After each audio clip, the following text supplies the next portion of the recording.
Hello， 歡迎嚟到 Charles 電動車頻道。我哋幾日前呢，就喺深圳辦咗一次電動車嘅車聚，而家我哋就將車聚嘅片段分享俾大家。呢次嘅電動車車聚呢，我哋嘅集合地方係深圳灣嘅口岸。喺車友嚟到口岸之前呢，我哋已經提前將電動車同埋換電嘅電池準備好噶啦。因為個行程單程呢有20公里嘅，咁我哋驚半路就冇電，所以呢基本上呢啲電池都係滿電嘅。因為本次車聚呢，我哋設定喺周4係工作日啦，所以參加本次車聚嘅車友呢唔算多，我哋一共有6個人。咁樣人少呢就有人少嘅好處，我哋比較靈活，比較機動。咁喺出發前呢，我主要同大家解釋清楚本次行程嘅目的地同埋我哋嘅行經路線。本次活動嘅目的地呢係喺南山區嘅西麗果園啊。點解將目的地設定喺呢度呢？因為我本人比較中意大自然，而西麗果園呢就有農莊啊、走地雞之類嘅。一來呢就可以食到比較天然啲食物啦，比如啲菜啊都係農莊自己種嘅；二來呢就可以遠離城市嗰種感覺啊，遠離石屎森林。同各位車友解釋得差唔多之後呢，我哋就開始出發啦。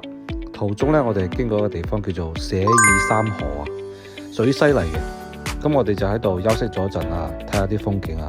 如果你中意薰衣草嘅話呢，可以嚟呢個地方睇睇喎。佢哋呢度種咗好多薰衣草啊。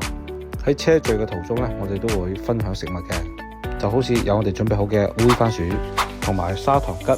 可能呢啲嘢呢，大家都唔會睇得上啦，但係喺呢個環境食呢，就別有一番風味。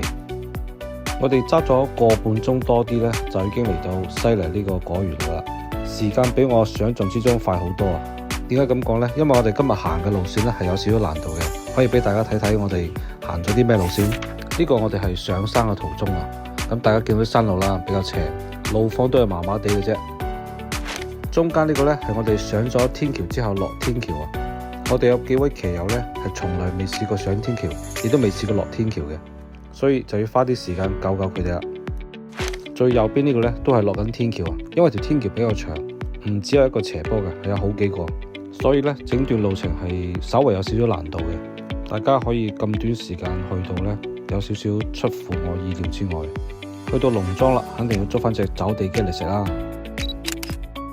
係啦，所以最終我哋就食咗個雞煲。呢次嘅車聚活動呢，我哋嘅費用係 AA 嘅，平攤落嚟之後呢，每個人只出60幾蚊。喺呢邊非常感謝出席活動嘅騎友，如果下次再有類似嘅活動，希望喺屏幕前嘅你哋都可以嚟參加。好啦，本次嘅視頻呢就分享到呢度，我哋下期再會啦，拜拜。